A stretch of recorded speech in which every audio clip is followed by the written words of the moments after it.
Hello, everyone. Welcome to Arash's World. Today we have a special guest, Jack Drescher. Welcome to Arash's World. Thank you. Thanks. Good to be here. That's wonderful. So before I go into details about you and we'll talk about your work and your amazing contributions throughout many, many years, I'd like you to briefly introduce yourself in any way you see fit. Wow. Okay. So I'm a psychiatrist. I'm a psychoanalyst. I'm a native New Yorker, and I live in New York and practice in New York. I'm a clinical professor of psychiatry at Columbia University. I'm also on the faculty of the Columbia Center for Psychoanalytic Training and Research. I trained at the William Allenson White Institute, my psychoanalytic training, and I'm a training and supervising analyst at the White Institute. And I'm also on the faculty of the New York University postdoctoral program in psychotherapy and psychoanalysis. And I do a lot of committee work. I've done a lot of writing. I've done a lot of letter writing. I've had over 30 letters published in the New York Times. Although I do have a good friend who has more letters than I do, but fortunately we're not competitive with each other. I've been involved in issues around gender and sexuality for most of my scholarly career. My professional life is really treating people in my psychiatric practice, who have depression, anxiety, and other psychiatric disorders. I was involved in the revision of the DSM-5, and I also was involved in the revision of the International Classification of Diseases, at the ICD-11, which was approved in 2019, and in 2022 is now being used in many countries around the world, not in the United States yet. And I was the section editor of the chapter on gender dysphoria in the DSM-5 text revision, which was published last year. So that's a little bit about my work. Wonderful. That's amazing. And you're also a Sigourney Award recipient this year. So congrats, well deserved. Right. And the Sigourney Award is for our contributions to psychoanalysis and beyond, and which definitely it's quite clear that you have made quite a tremendous impact through your work. And so congrats to that. And you actually, last year, I got to interview all the recipients. You're the only one who signed up who's brave enough to be on Arash's World. So congrats to that too, of taking that Okay. challenge.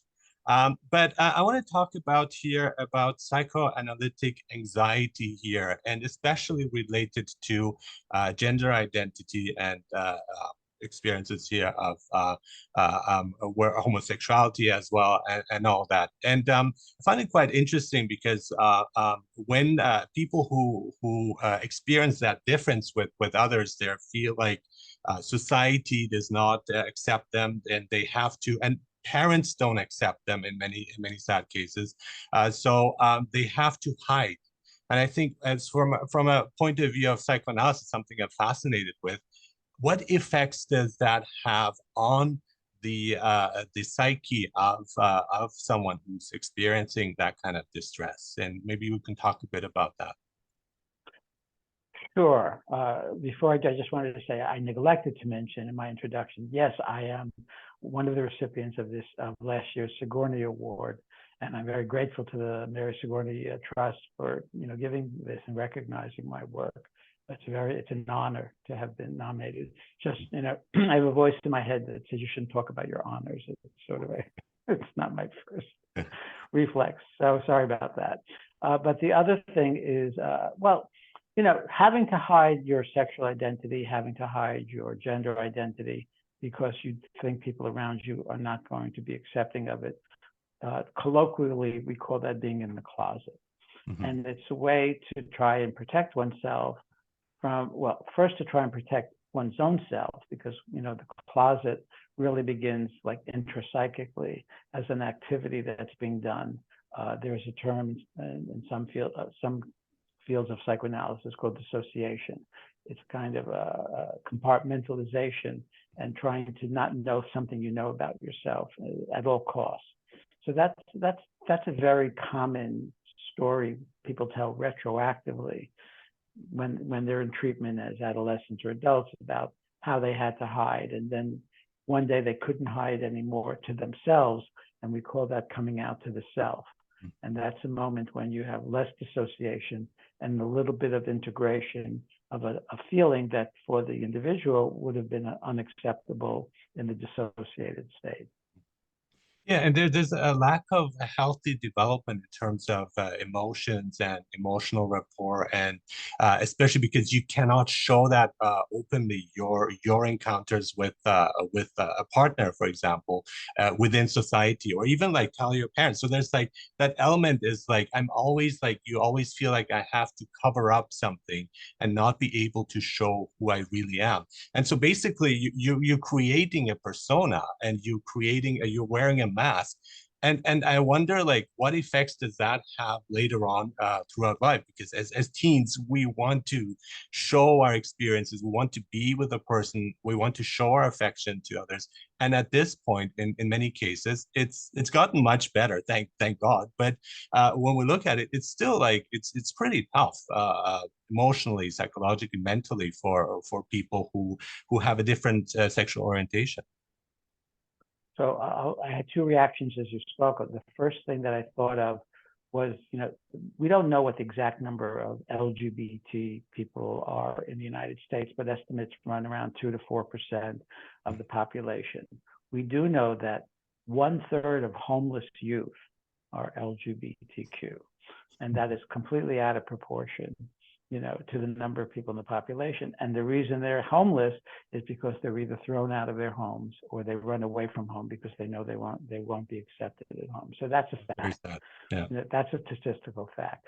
The other thought I had as you were speaking was, I like the work of Winnicott. Donald Winnicott is someone whose work I'm a great admirer of, and I love the notion of true and false selves. Yeah.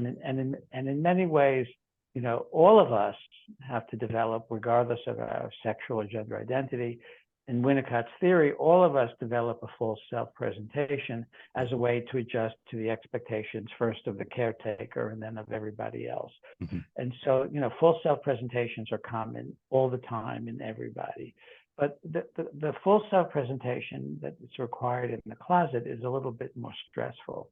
One example, that sort of that comes to mind, for example, is a light-skinned Black man who can pass as white and who has to pretend he's white, even though his early identity was not white. Mm-hmm. That person is under a lot of stress all the time. That's sort of an unconscious cost risk benefit analysis being done, because I'll take the stress, because to not act out the thing that I'm acting out will have costs, that I'm not willing to bear. And it's kind of interesting because in the United States, we say be who you are, and that is really individualism and all that. But then there seems to be like certain limits, yes, but not like that. So I find that hypocritical, to say the least, that there's certain ways of being that are accepted and others are frowned upon, whereas we should be open to all types of being and lifestyles and so on. So isn't there a type of conflict within society where certain things again are accepted and other things are not? And it goes beyond that also in terms of even in psychoanalysis, which I love, in its history has not been as good as I hope to see, as enlightened as I hope to see. And there's a lot of false information there, and prejudice and bias as well throughout. Yes, that's true. Part of my published works in the past have had to do with the history of psychoanalysis and the way psychoanalytic theorizing basically reinforce society's prejudices against gay people, for example. And so that psychoanalytic theories of development and psychoanalytic publications reflected the bias that already existed in the culture. It was common knowledge, for example, that the institutes of the American Psychoanalytic Association would not accept openly gay people for training until 1991, when they changed their policies under threat of a lawsuit. And they changed their policies about openly gay faculty members in 1992 following that decision. And of course, after they made that change, it took them some time, but they, that is that those restrictions don't exist anymore. Which is not to say that there still isn't prejudice against people who are non-gender conforming or gay in psychoanalysis, because psychoanalytic theory of development is very, the only way I can put it is heterosexist and very cisgender oriented. There are no real good psychoanalytic theories to explain, how does someone grow up to be gay, or how does someone grow up to be transgender. And nor do I think psychoanalysts are going to come up with those theories. And when they do, I don't think the method of psychoanalysis is really one that's going to be able to offer an answer to that. Those answers might come from other disciplines, but two people talking in a room are not going to discover why someone is gay or transgender. When we look at Freud, who started the ball rolling, and for in many ways, I mean, he's criticized and justly so for some of his approaches and views and so on. But overall, I mean, in the 19th century, some of his thoughts about accepting, to a certain extent, of course, homosexuality is quite advanced, I think. I think where he kind of erred as like the practice of psychoanalysis is seeing it like you're the surgeon and you don't have any emotional rapport and so on. And I prefer much more Otto Rank, who brings in empathy and sympathizing and feeling for your client. And that kind of environment, I think, just it's much more, and the holding environment and Winnicott and all that. So I think that's much more important, so that you feel safe and you're not dealing like with a medical doctor or surgeon who's just like listening to you and taking notes. It's someone who you feel comfortable with. So I think that shift has been very important in psychoanalysis. I think it's really important to keep in mind that Freud, who was a very original thinker in many ways, and had so much value embedded in everything he had to say, that there's so many different schools of psychoanalysis, each of which takes a different idea of Freud's down a different path. So I don't, so that he deserves credit for that. He is the father of psychoanalysis. But Freud himself was not abstaining. The papers he wrote, technical papers on advising psychoanalysts to conduct themselves like a surgeon, was not, when you read his case history, how he acted. There's a very famous case, The Rat Man, in which he offers his patient who has been eating food, something to eat. And so Freud himself was not abstinent in his work, although he advised the people who came after him to do that. And he was a progressive for his time, which is to say that there was a petition to decriminalize male homosexuality in Austria and Hungary, which he signed. He was one of the signatories of that petition, because he didn't think that people should be that behavior should be criminalized for a psychic state that was not their fault. The laws against what are called sodomy laws, the laws criminalizing homosexuality, are based on moral grounds. That is, that this is a moral crime. This is a crime against the rest of civilization, and therefore it should be criminalized. Freud did not believe that at all. But Freud, did not. Freud cannot be taken out of his historical context. We shouldn't think about Freud. What would Freud today think about gay rights movements? I have no idea, because what he wrote in that time would not exactly be supportive necessarily of gay rights movement. There's a very interesting book by Joseph Wartis called Fragment of an Analysis with Freud. He went to Vienna. He was an American psychiatrist who went to Vienna. He did not become a psychoanalyst himself, but he was interested in learning about it. And every night he would go up and take notes of his sessions, and he published them in the 1950s as a book. And there's a very amusing section where he says to Freud, he asks Freud, well, if everybody is intrinsically bisexual, which Freud did believe, everybody had bisexual instincts, why can't everybody express their homosexuality in public as well too? And Freud responds, at least in Wartis's recording of Freud's response, in a very annoyed way, in which he says, everybody has bisexual instincts, and the homosexual instinct is very important, but it should be sublimated, because the homosexual instinct is the basis of social connections between people of the same sex. he says to Ford, your idea is like you're like a young child who learns that everybody defecates, and so everybody should defecate in public. This cannot be. So this doesn't put Freud on the side of the modern gay rights movement. Yeah. But I'm not a big fan of trying to hide behind what Freud thought as a way to justify how we think today. Mm-hmm. But his influence we still feel, and even the talk about unconscious bias is these are his terms, and the subconscious and all of that. So it's hugely important. But I think a lot of people also use these terms without fully understanding what they mean, and it's just like taken into as jargon into today's language. But I don't think they're really aware. A lot of people are not aware of what that really means, implications with that, with those kind of terms. And one thing I also want to talk in the aim of psychoanalysis is really to make the unconscious conscious. So when you have like situations that don't ask, don't tell, and again going back to hiding, or that is not helpful in any way, as seen from a psychoanalytic point of view. And in your case too, I think your experience with your parents, your mother specifically, of not accepting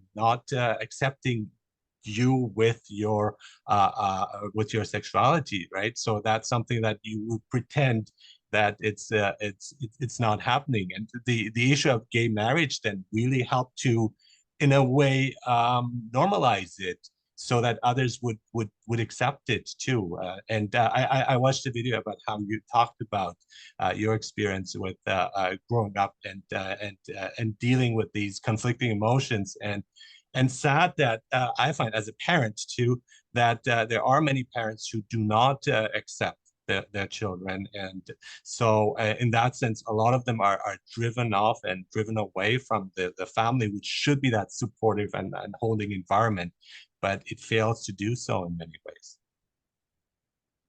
Yes. I mean, parents should love their children. That's what we think today. But we've learned, unfortunately, not all parents love their children. Some parents treat their children as disposable. Yes. But for parents who love their children, and if a child comes out to them as gay, lesbian, transgender, whatever, it's really a challenge to the parents' connection to the child, because it would be the unusual parent who, when their child is born, thinks, "Oh, I can't wait till they grow up to be gay or lesbian or transgender." The parent, usually imagines the child might in some way replicate, something of their life, or better in their terms. For many parents, when the child comes out, the parents may not know enough about the subject, so that they worry that their child is going to suffer consequences.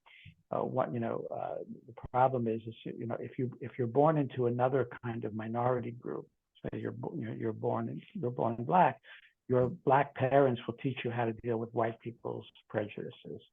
I was born into a Jewish home, somewhat observant, not super orthodox, but observant, and so my parents taught me from a young age how to deal with anti-Semitism.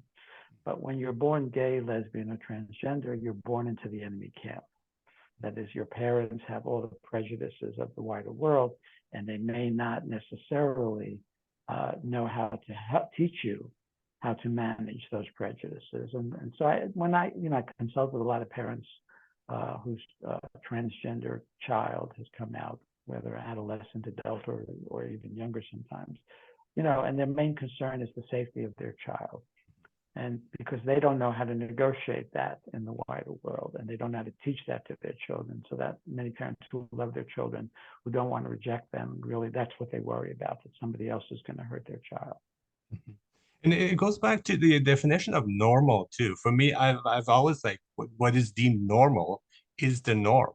The majority does something and it's seen as normal. So if everybody would wear hats, then that would be seen as normal and everybody would follow that. So in many ways, the definition of normal is what majority of people tend to do. And so that kind of seeing something that is different as immediately like abnormal, not us, I think that causes a lot of conflict within society. and then to try to bring you back to what is the norm, even though that goes against who you are and what you stand for. And the case in point would be conversion therapy. That horrible notion is we can fix you, we can cure you, and we can make you quote unquote normal again, just like the rest. And we know that it not only does it not work, but it causes a lot of harm and damage, psychologically, mentally, emotionally to the patients. Yes, I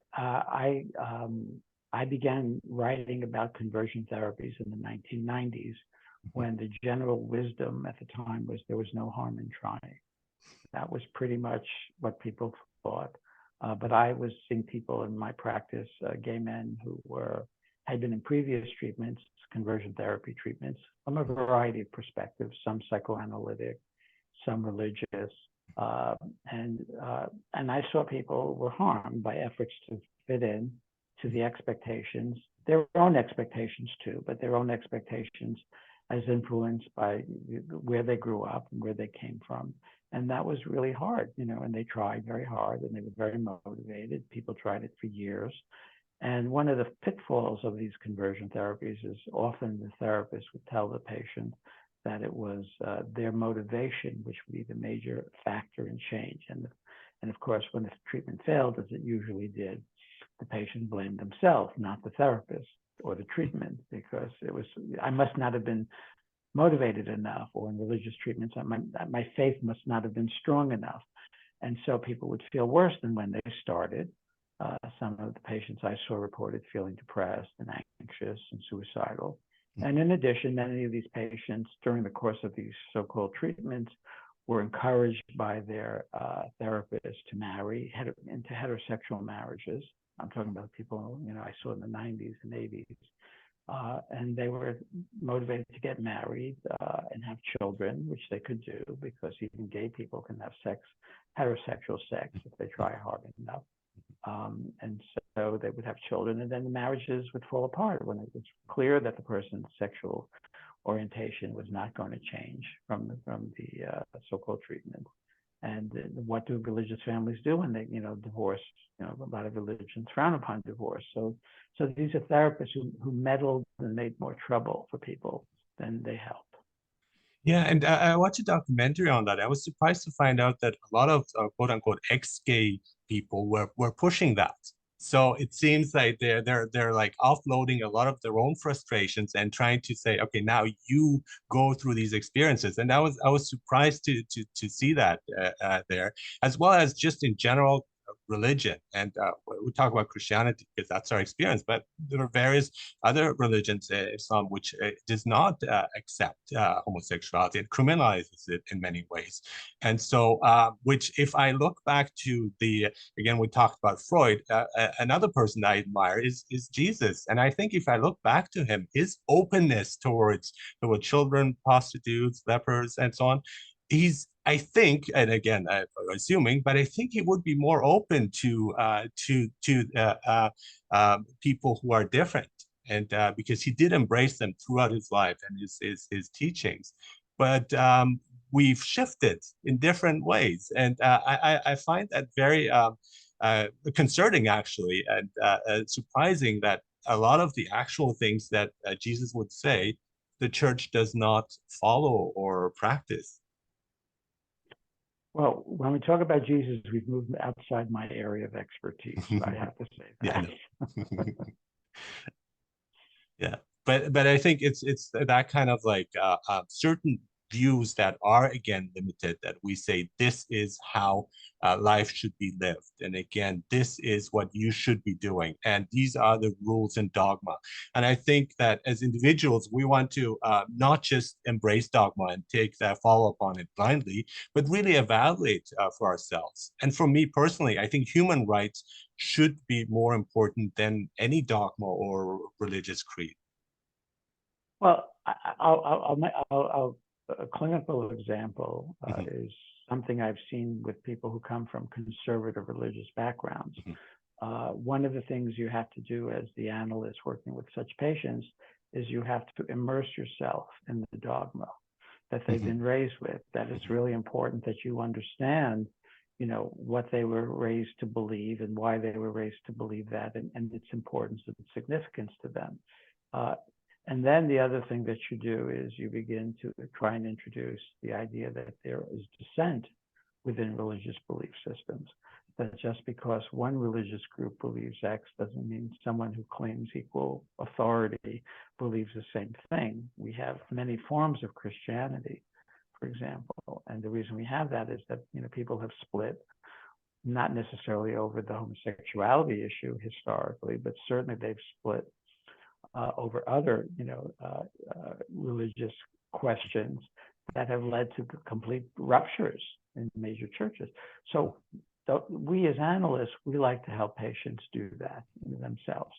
We would like your thinking not to be dogmatic. We would like your thinking to be open to other ways of thinking, to expand your way of thinking about yourself and others, which doesn't get rid of the way you think when you first came in. You will leave your analysis. If you have good analysis, you will leave with all the beliefs that you came in with, but they will occupy a smaller percentage of your entire whole when you leave. And what you do with that, that's up to you. Yeah, and I think when we see too, like in terms of when we talk about toxic masculinity, and there are many people who are the staunch opponents to homosexuality, and often it turns out that they themselves are not accepting themselves and they are gay themselves. So, and we've seen that many times throughout many cases of that. And I was wondering to what extent is especially that the toxic feeling that when it goes to extremes, that might be a way of trying to reassure everyone and let everybody know that you are in fact heterosexual when you're not. And the movie The Power of the Dog reminded me of that, because the main character was so cruel and vicious because he had those budding feelings that he didn't accept within him. And then he was basically, and it's a spoiler, but he was killed by a person who is homosexual. So I found that kind of power conflict very interesting, of looking at the causes not of homosexuality, but certain behaviors, why people behave in such extreme ways. Great question. I'm thinking of many famous people, a U.S. senator Yes. who was caught in an airport bathroom, tapping his foot to the person in the next stall to try, I guess, and make a connection, or a very famous evangelical minister, who's seeing male prostitutes, yet, but in his day-to-day life was condemning homosexuality, as was the senator, on the Senate floor. So that, so these are, again, we get back to Winnicott, full self-presentations, severe forms of dissociation. These are very, I think these are very severe forms of dissociation, although I haven't, we have an ethical guideline in the American Psychiatric Association not to analyze someone you haven't actually personally examined. But if I were to speculate about why someone might behave that way, I would say that they are trying to reinforce their own self-image as non-homosexual, projecting out bad aspects of homosexuality into others, and if they are doing that and if they're doing that psychologically, but they're still behaving in ways that get them into trouble, then their dissociative defenses are not working as well as they would like them to work. Reaction formation and all that too. I'm wondering also the state of the world right now. So there is some very good things that are happening, and a lot of it also through your work, you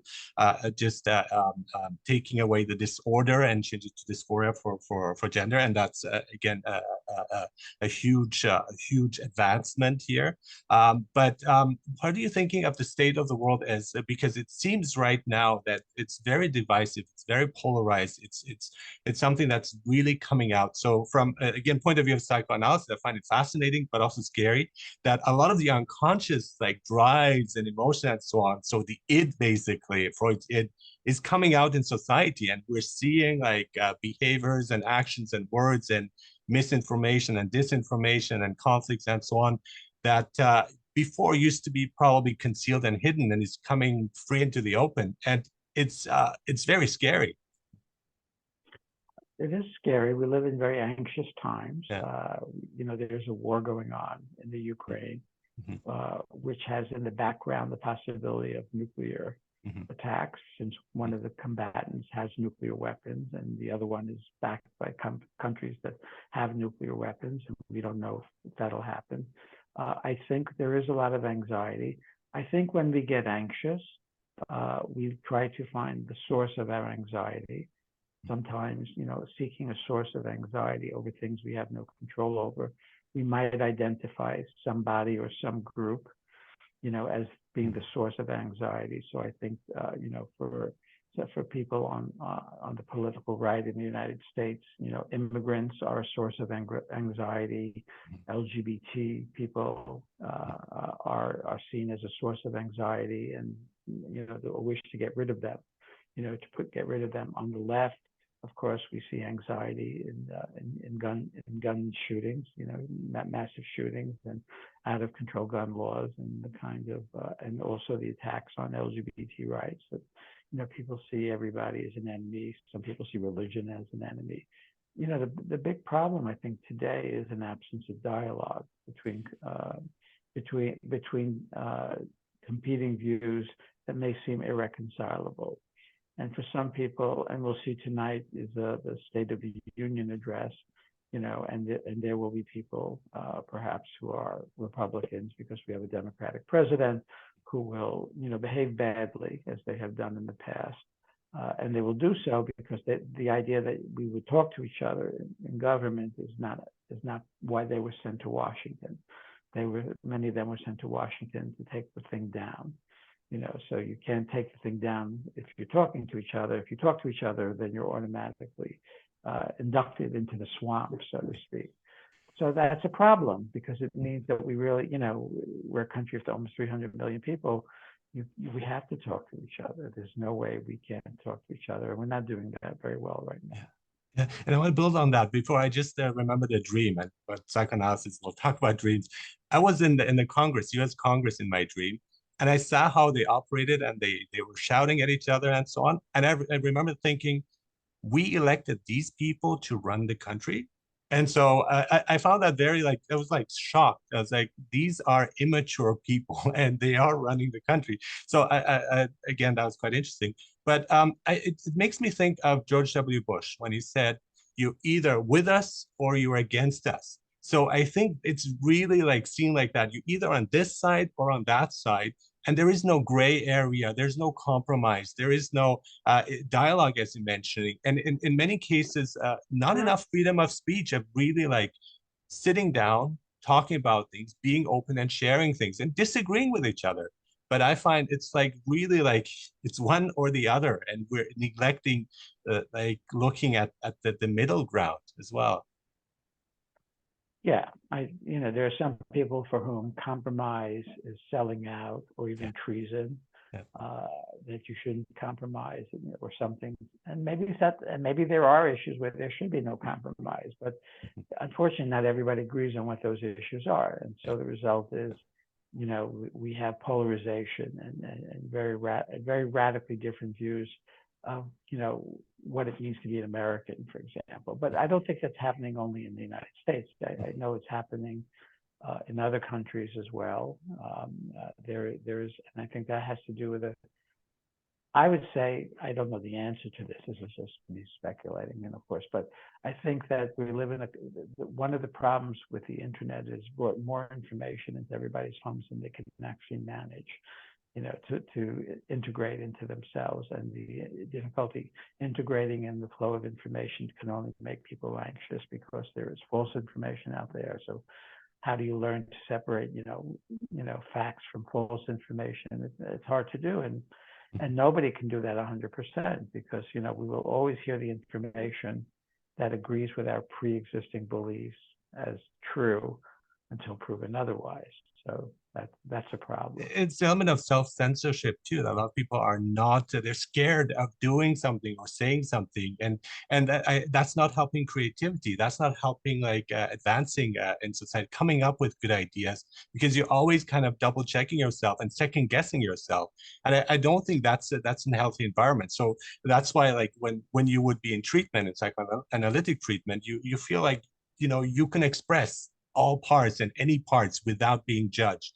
But when you go outside in society, it's like everything goes under scrutiny. Like a tweet you sent maybe 10 years ago as a joke is seen as something serious. And now you're suddenly a homophobe or transphobe and so on, or racist. And so I find that in many ways also immature. I'm not sure how to situate it developmentally, whether it's Yeah. mature or immature, but it is happening, and it is something that I'm not sure how that will unfold. I mean, there are many examples of people being canceled, both on the left and on the right, because of something they said that people, don't like and don't want to hear. Ideally, as you point out, when you're in a psychoanalytic setting, there should be no limit to what we should be able to hear, although I don't think that really happens all the time. That's true. Yes, of course. I think that people don't tell everything, and I think analysts can't hear everything. Analysts have countertransference, and they can't always hear everything their patients want to tell. So that happens too. But yes, I'm a big believer in free speech, but I also believe speech should be respectful, so that you can say what you want to say, but even speech has this limit. You're not allowed to yell fire in a crowded movie theater. So, there is no absolute right to any right. Yeah, absolutely.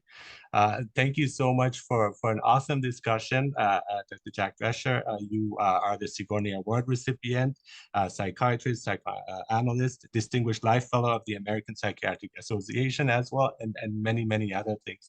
Thank you so much for being here on Arash's World and sharing your wonderful insights. Thank you for your work. Congrats again for this award and many others that you've won throughout the years. And just thank you for everything you're doing. Well, thank you for inviting me. It was a pleasure chatting with you. Thank you.